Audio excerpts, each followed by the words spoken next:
홀로 된 노인 박정호는 오늘도 가슴을 움켜쥐었다. 상도동 낡은 아파트 단지의 아침은 늘 그랬듯이 분주했다.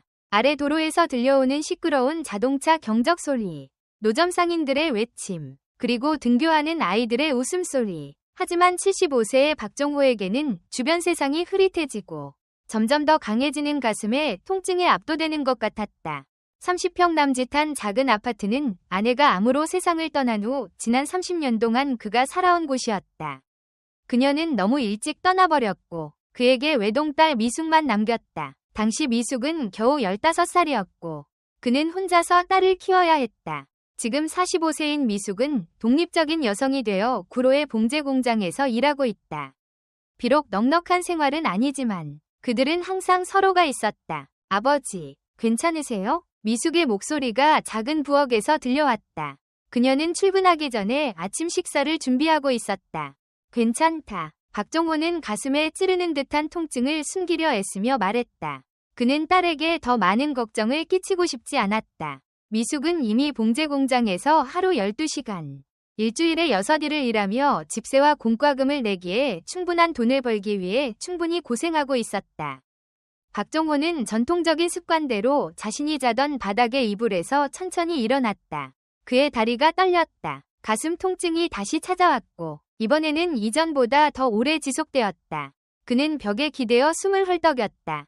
아버지. 미숙은 아버지의 힘든 숨소리를 듣고 황급히 달려왔다. 또 가슴이 아프신 거죠? 당장 병원에 가셔야 해요. 박정호는 약하게 고개를 저었다. 필요 없다. 딸아, 괜찮을 거야. 그저 나이 때문일 뿐이야. 하지만 미숙은 듣지 않았다. 그녀는 최근 몇 달 동안 이런 징후를 너무 자주 봐왔다. 가슴 통증, 호흡 곤란, 그리고 점점 심해지는 피로감. 아버지는 진실을 숨기려 했지만 그녀는 누구보다 잘 알고 있었다. 더 이상 고집 부리지 마세요. 아버지, 지금 당장 병원에 가요. 제가 택시를 부를게요. 미숙은 단호하게 말하며 이미 전화기를 꺼내고 있었다. 박정호는 한숨을 쉬며 항복했다. 그는 딸이 옳다는 것을 알았다. 통증은 이제 견딜 수 없을 정도가 되었고 더 이상 모든 것이 괜찮은 척 할 수 없었다.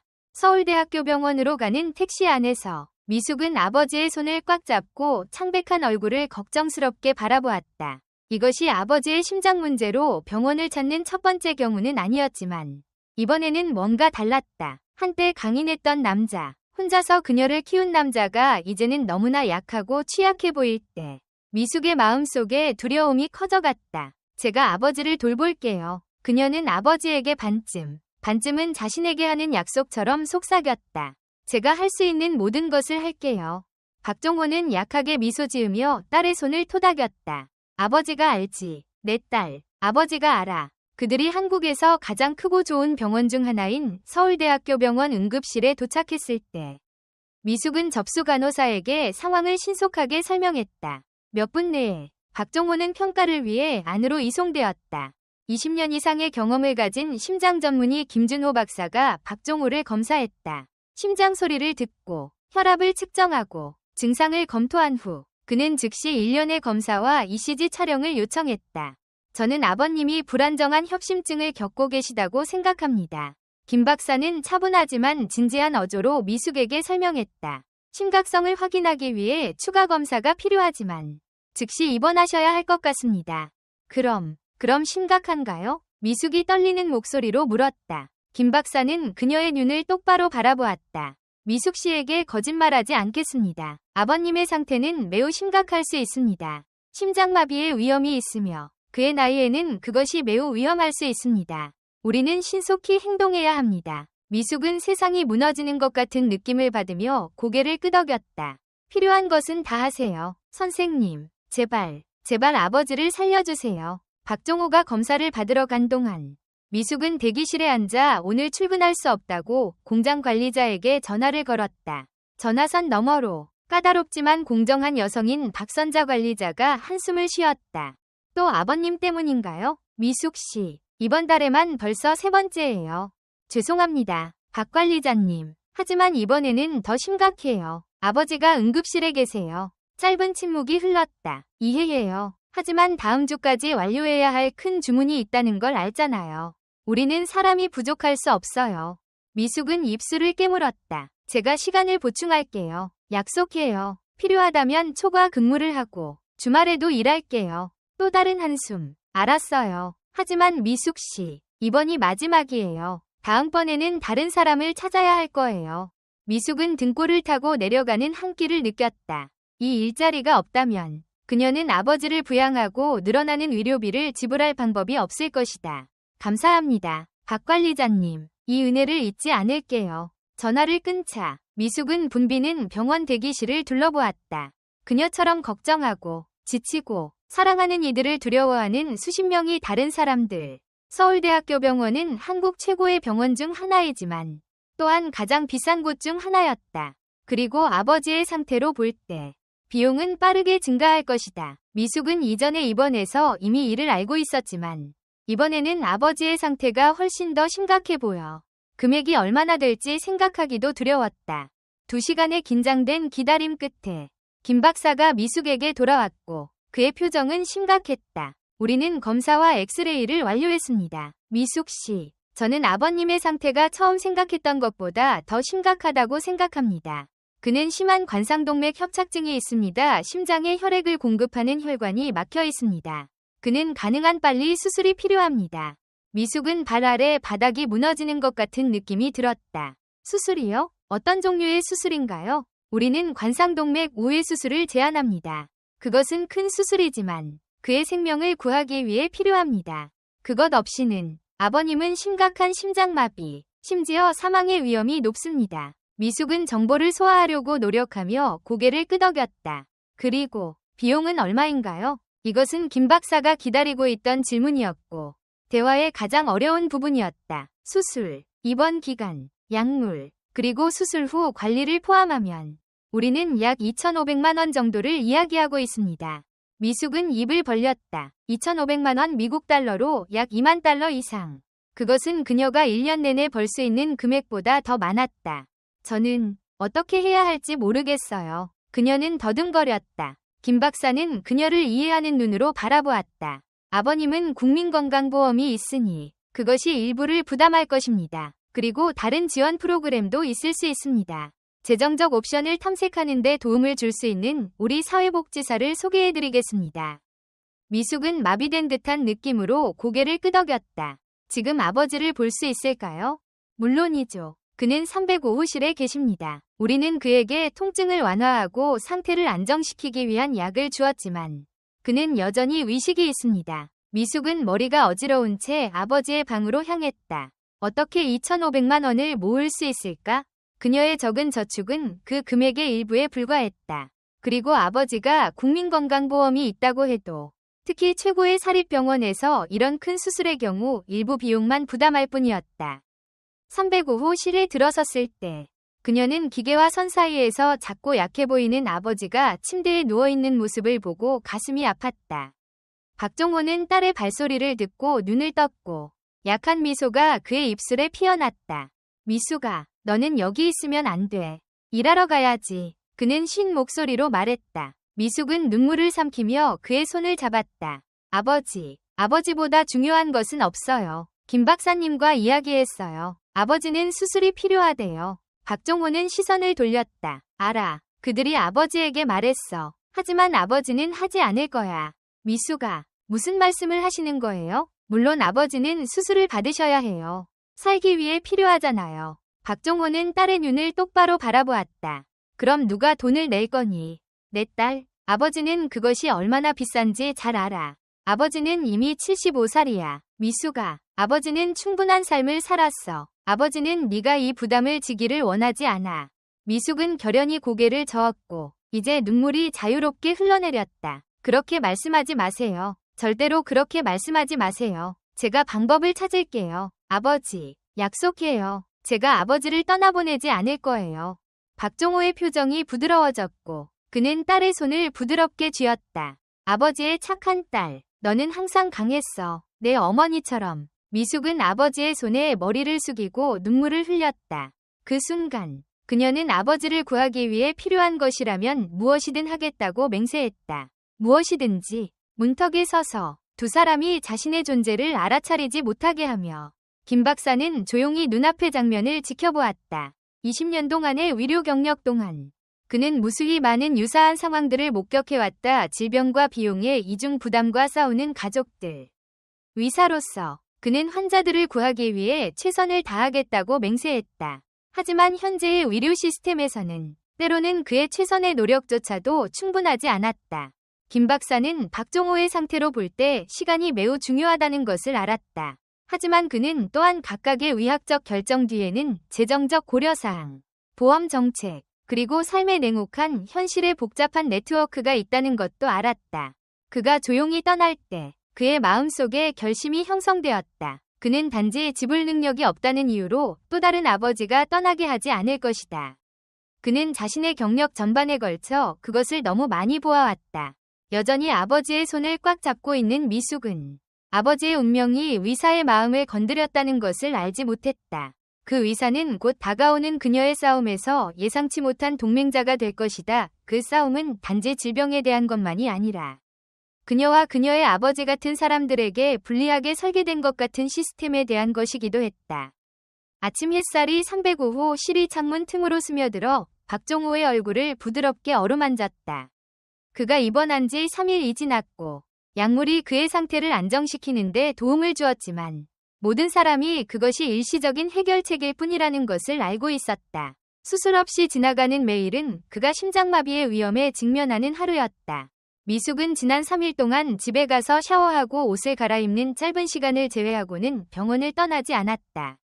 그녀는 간호사들이 집에 가서 쉬라고 여러 번 권유했음에도 불구하고 아버지의 병상 옆 불편한 접이식 의자에서 잤다. 그날 아침, 미숙이 아버지가 아침 식사를 하도록 돕고 있을 때 문에 가벼운 노크 소리가 들렸다. 깔끔하게 묶은 머리와 친절한 얼굴을 가진 젊은 여성이 파일을 들고 들어왔다. 안녕하세요. 저는 이은지라고 합니다. 병원 사회복지사입니다. 그녀는 정중하게 고개를 숙이며 자신을 소개했다. 김 박사님이 박 선생님의 수술을 위한 재정적 옵션에 대해 논의하기 위해 저를 보내셨습니다. 미숙은 도움을 받게 되어 안도감을 느끼면서도 곧 들을 내용에 대해 걱정하며 고개를 끄덕였다. 은지는 의자를 가까이 끌어당기고 파일을 열었다. 저는 박 선생님의 상황을 검토했고 우리가 가진 옵션에 대해 논의하고 싶습니다.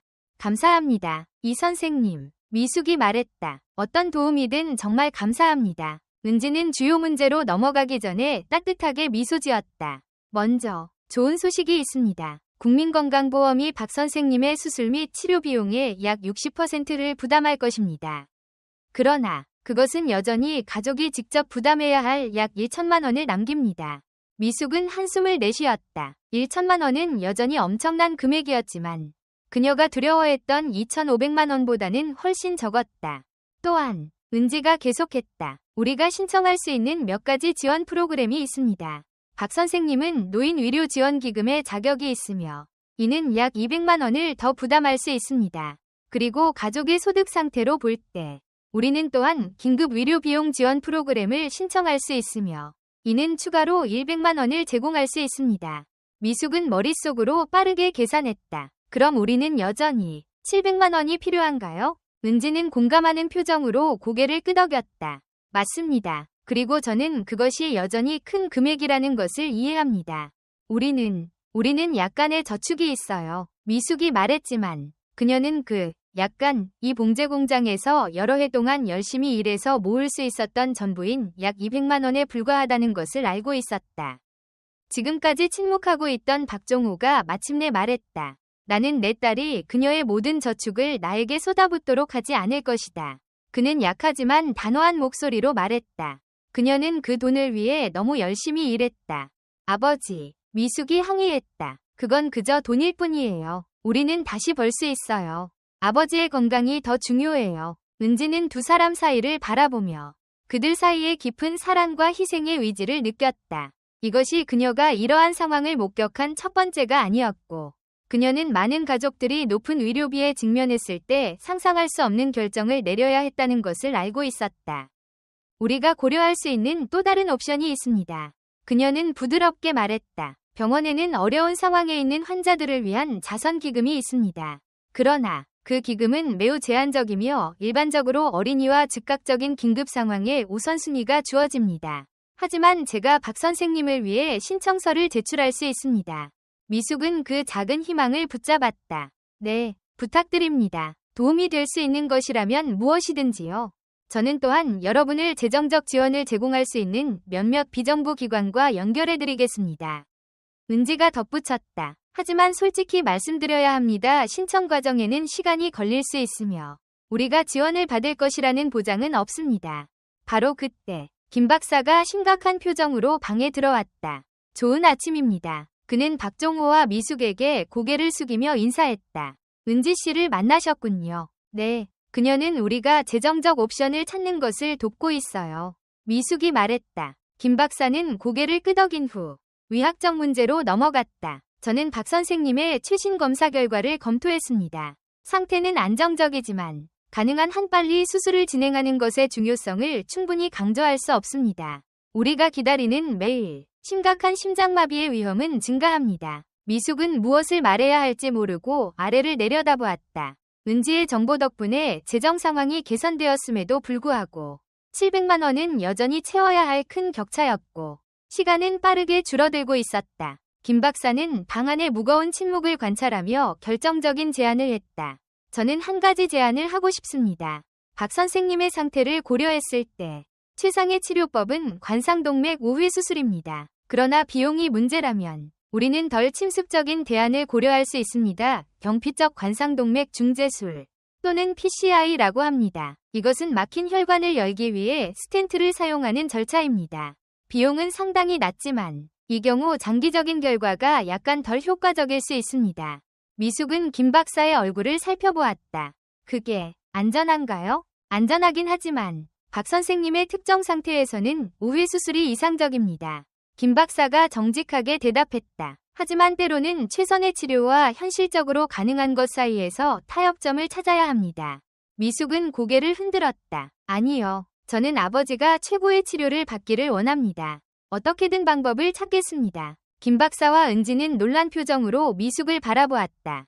그녀의 결단력과 헌신은 명백했다. 미숙 씨, 김 박사가 부드럽게 말했다. 저는 당신의 헌신을 존경하지만 700만 원은 작은 금액이 아닙니다. 저는 알아요. 미숙이 말했다. 하지만 저는 방법을 찾을 거예요. 반드시 찾을 거예요. 이은지는 미숙과 그녀의 아버지를 향해 따뜻한 미소를 지었다. 기금 지원을 신청하는 동안 제가 다른 가능한 자원들을 찾아보겠습니다. 그리고 미숙 씨, 이것이 혼자서 해결하기에는 너무 큰 짐이라는 것을 기억하세요.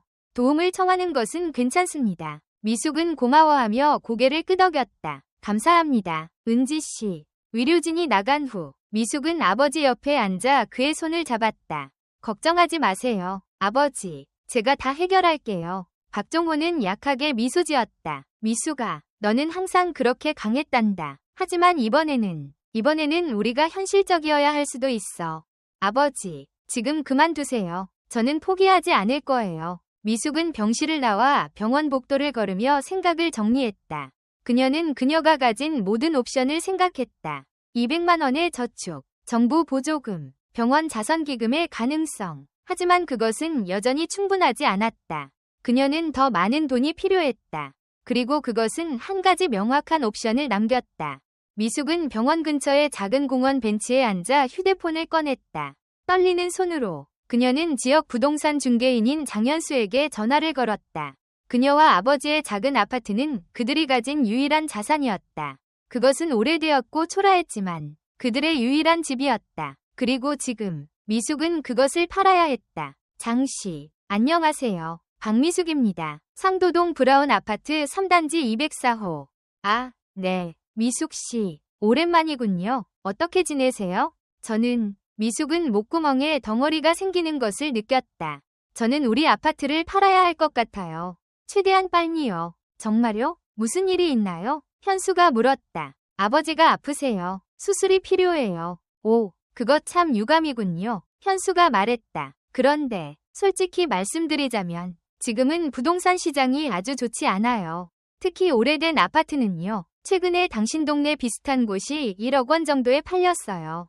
빨리 팔아야 한다면 9천만 원 정도 받을 수 있을 것 같아요. 그것도 운이 좋다면요. 미숙은 숨을 깊게 들이마셨다. 그것은 그녀가 예상했던 것보다 적었지만 충분했다. 충분해야만 했다. 좋아요. 하죠. 당신이 가능한 빨리 구매자를 찾아주세요. 확실해요. 미숙 씨, 한번 팔면 되돌릴 수 없어요. 확실해요. 미숙이 말했다. 아버지를 위해서라면 뭐든지 할 거예요. 전화를 끊은 후 미숙은 잠시 앉아서 자신이 방금 한 일의 의미를 음미했다. 그녀는 그녀와 아버지의 집을 팔기로 약속했다. 그녀가 자란 곳, 그녀가 아버지와 함께 살아온 곳, 그녀의 어머니의 기억이 담긴 곳.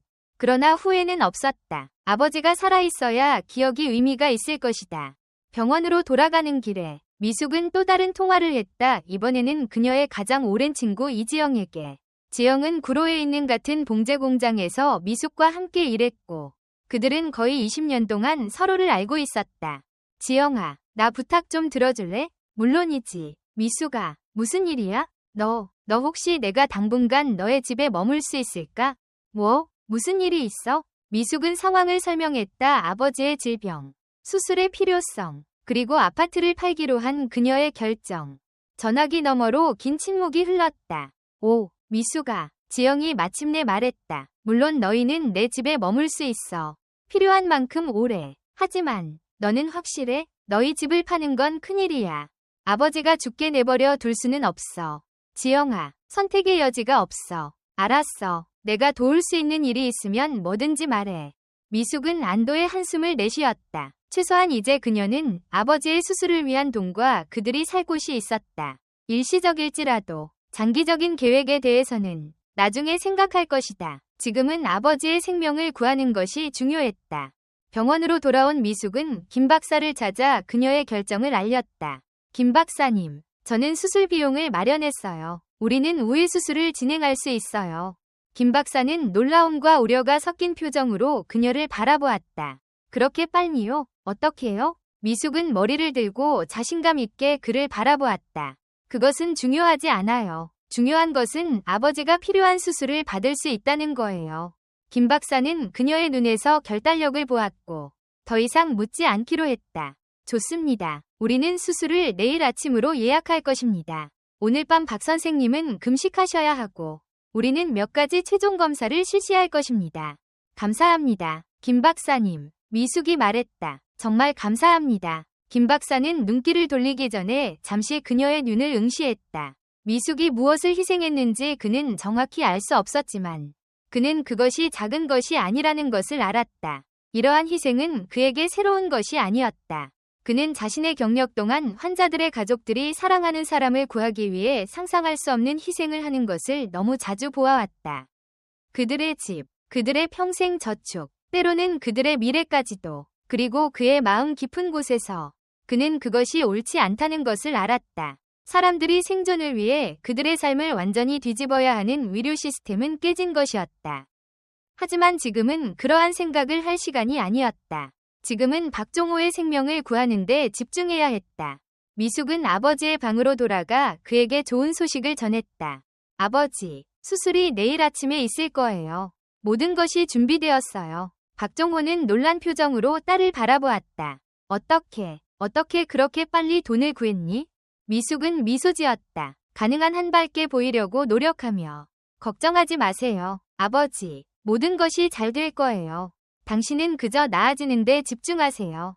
박종호는 눈을 좁히며 그의 딸을 바라보았다.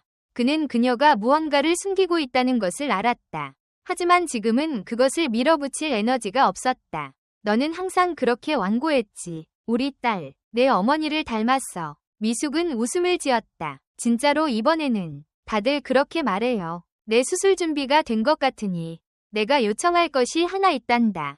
박종호가 말했다. 뭐든지요. 아버지, 내 어머니의 사진을 가져와 줄래? 내 지갑에 있는 것 말이다. 수술하기 전에 그녀를 보고 싶어. 미숙은 고개를 끄덕였다. 눈물이 그녀의 눈에 맺히는 것을 느끼며. 물론이죠. 아버지, 제가 집에 들러서 가져올게요. 다음 날 아침, 수술실 밖 복도는 고요했다. 미숙은 딱딱한 플라스틱 의자에 앉아 기도했다. 아버지가 괜찮기를, 수술이 성공적이기를, 그녀가 한 선택이 옳은 것이기를. 그녀의 발 옆에는 작은 더플백이 있었다. 아버지와 그녀가 가장 소중히 여기는 물건들이 담겨 있었다. 그녀의 어머니의 사진들, 몇 가지 기념품들, 그리고 중요한 서류들. 전날 밤, 그녀는 집으로 돌아가 마지막으로 그녀의 집을 둘러보았다. 그들이 다시는 그곳으로 돌아가지 못할 것이라는 것을 알면서 현수는 그의 말을 지켰다. 그는 이미 구매자를 찾았고 부유한 사업가로 건물을 헐고 새로운 개발을 위해 토지를 사용할 계획이었다. 그들은 빠른 판매를 위해 8,500만 원에 합의했다. 미숙은 이미 계약서에 서명했고 수술비를 지불했다. 나머지 돈은 그녀와 아버지가 새 삶을 시작하기에 충분했다. 부유하진 않지만 지영의 집에서 머무는 동안 아버지의 회복을 위한 약을 사고 작은 방을 임대하기에는 충분했다.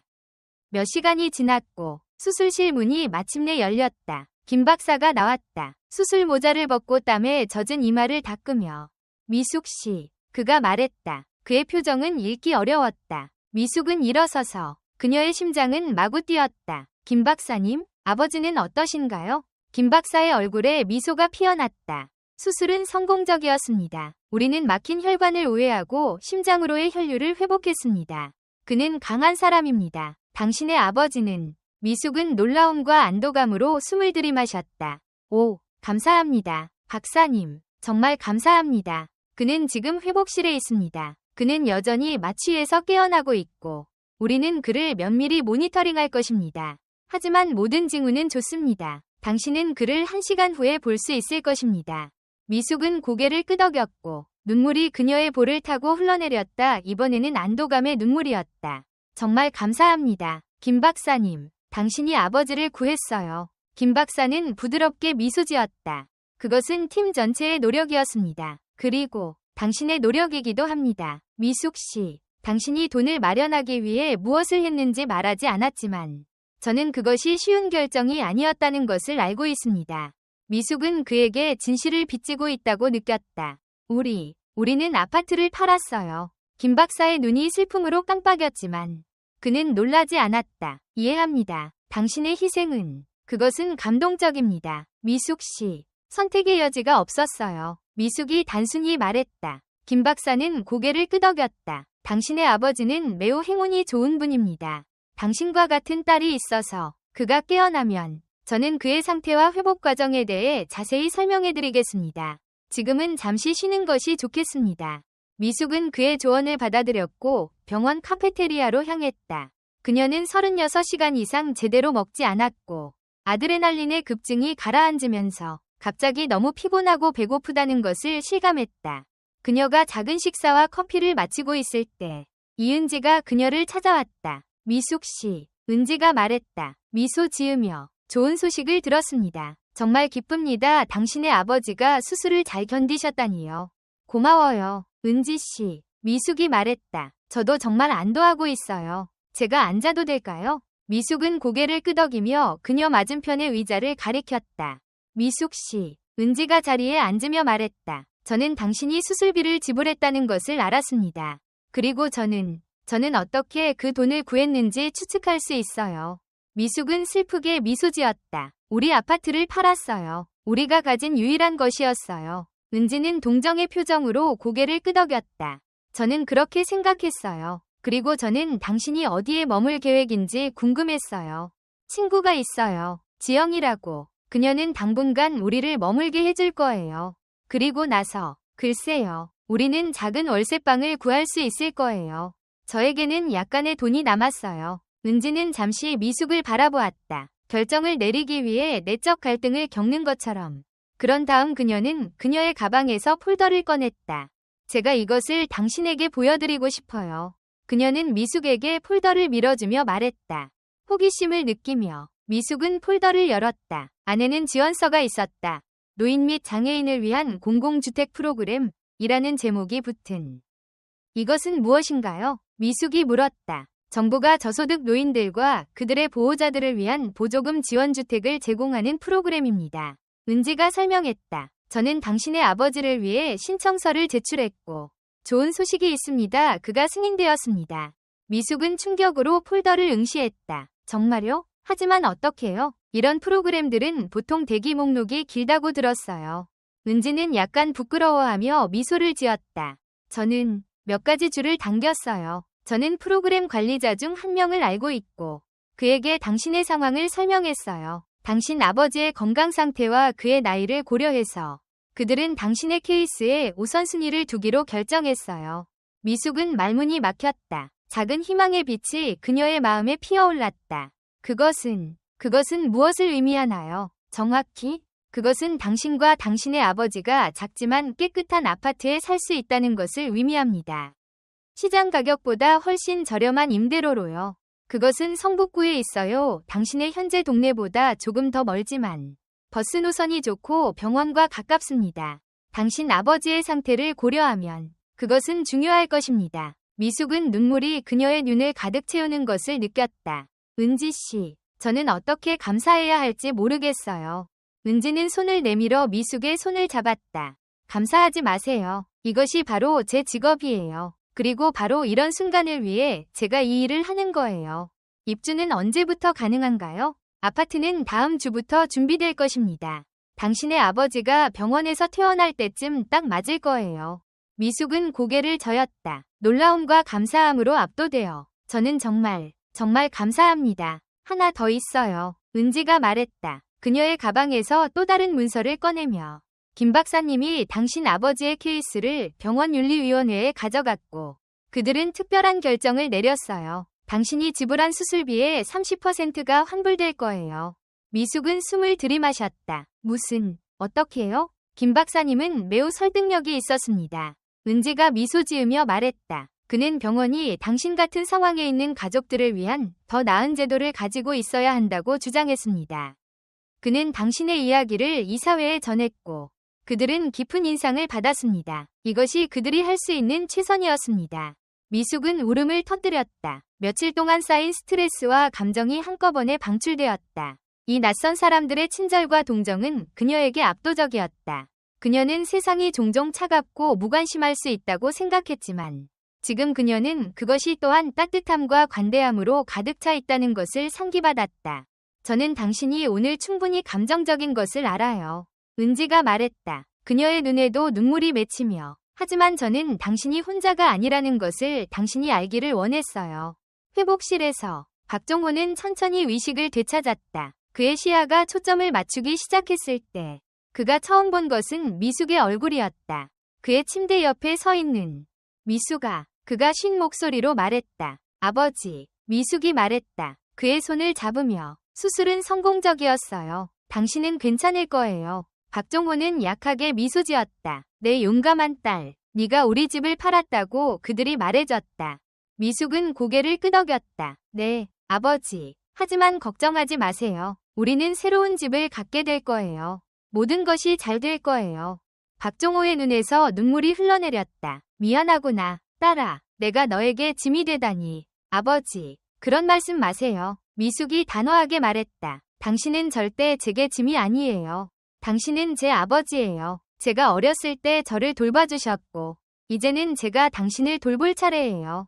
그게 가족이잖아요. 박종호는 이것에 대해 생각하는 것 같았다. 그의 눈은 멀리 보았다. 내 어머니가 널 볼 수 있다면 얼마나 자랑스러워할까. 그가 마침내 말했다. 그녀는 우리 둘 다 볼 수 있어요. 아버지, 미숙이 말했다. 침대 옆 테이블에 그녀가 놓아둔 그녀의 어머니의 사진을 가리키며 박종호는 미소 지었다. 이번에는 더 강하게. 그래, 그가 말했다. 그녀는 볼 수 있을 거야. 한 달 후, 미숙은 성북구에 있는 그들의 새 아파트에서 창밖을 바라보고 있었다.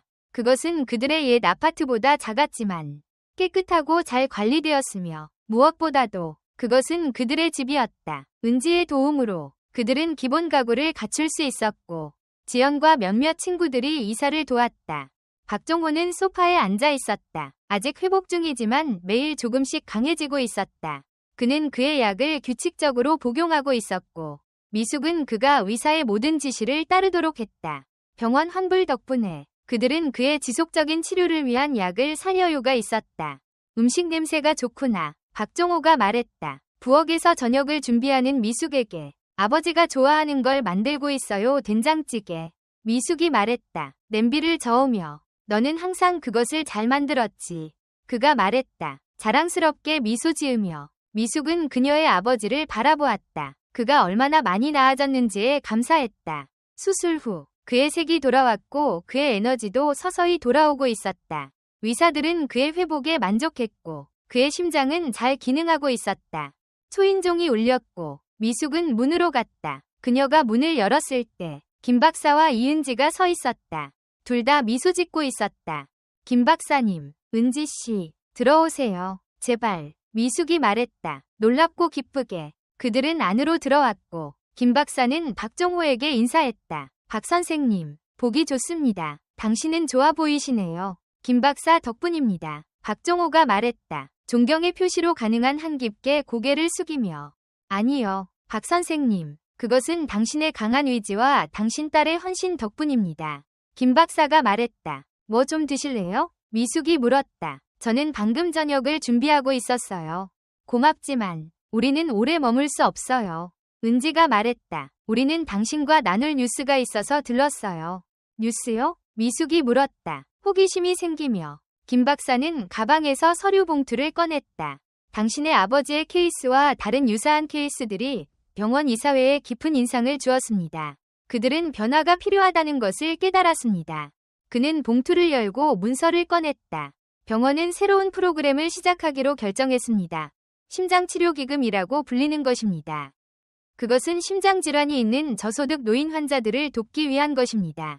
그리고 미숙 씨, 그들은 당신이 이 프로그램의 코디네이터로 일할 것을 요청하고 싶어 합니다. 미숙은 놀라움으로 숨을 들이켰다. 저요? 하지만 저는 의료 배경이 없어요. 당신은 그것보다 더 중요한 것을 가지고 있습니다. 경험과 공감 능력.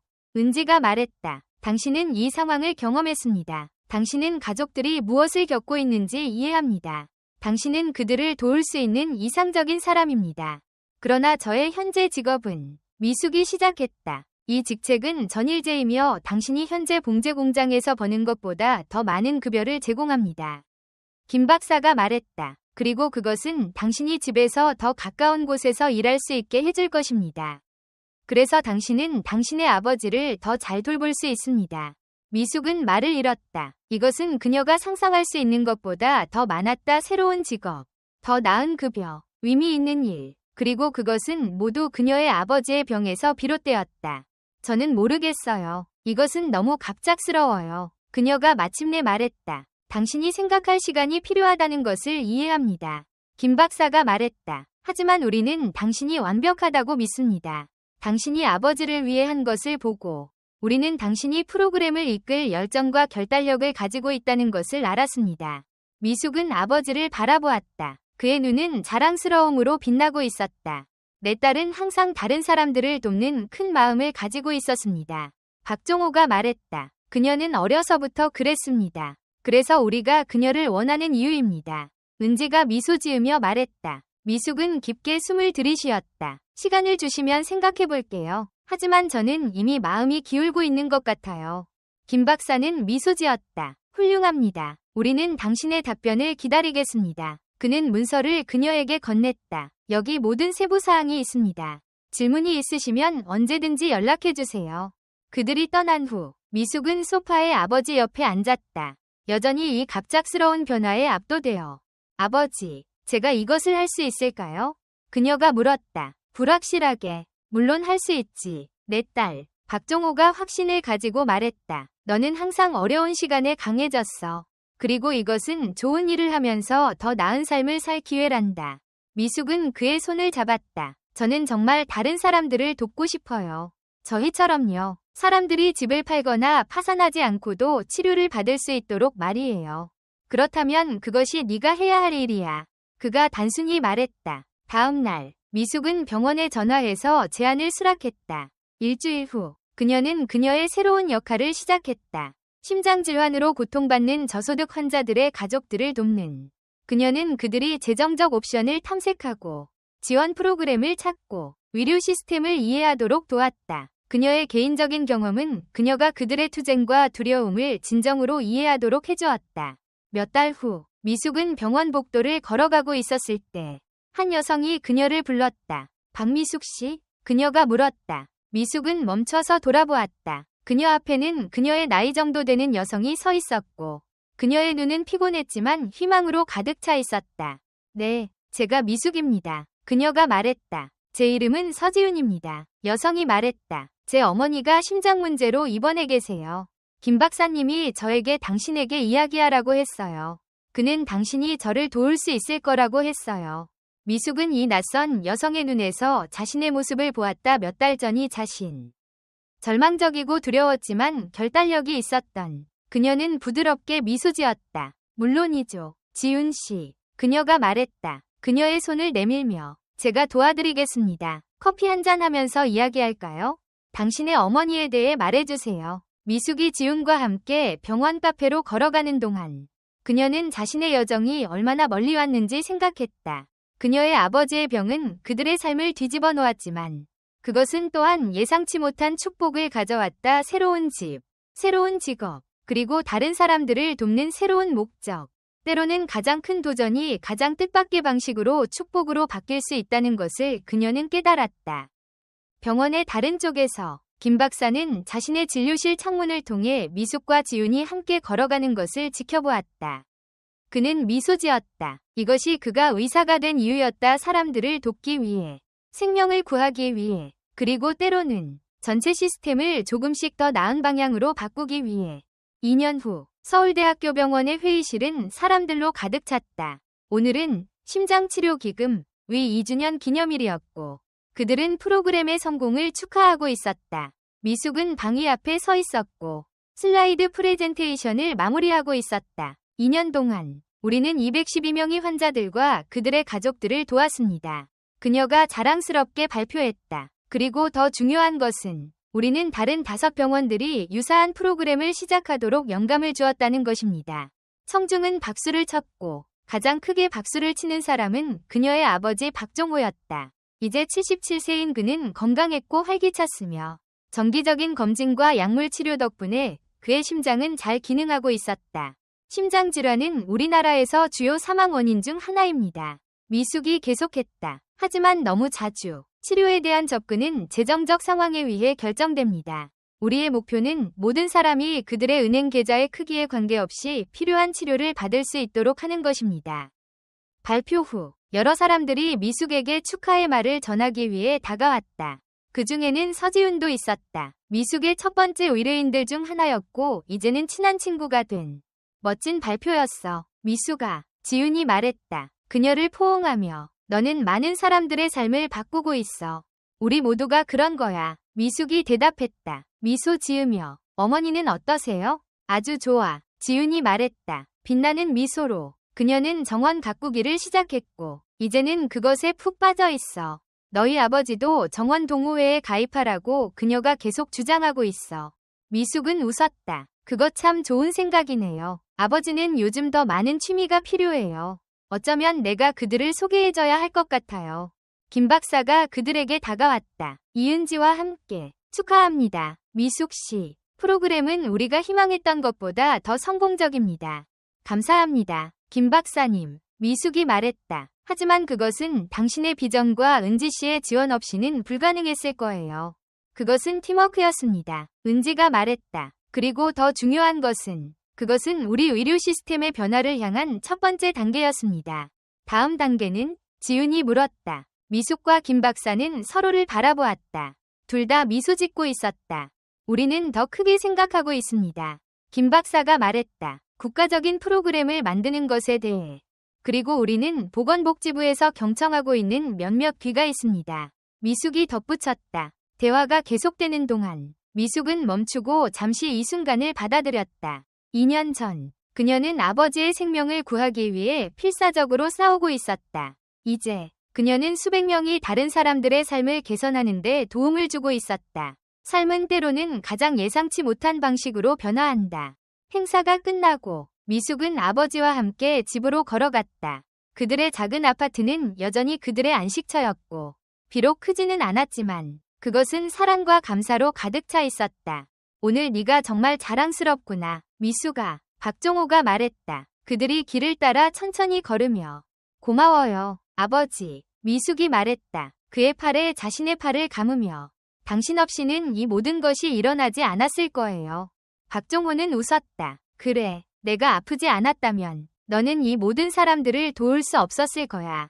미숙은 미소 지었지만 그의 말에는 진실이 있었다. 때로는 인생의 가장 어려운 도전들이 가장 예상치 못한 기회로 이어진다. 그들이 걸어가는 동안 봄의 첫 벚꽃이 그들 위에서 부드럽게 떨어졌다.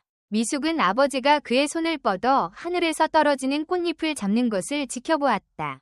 그의 얼굴에는 순수한 기쁨의 표정이 있었다. 그리고 그 순간 미숙은 그들이 경험한 모든 것이 그것에 가치가 있었다는 것을 알았다.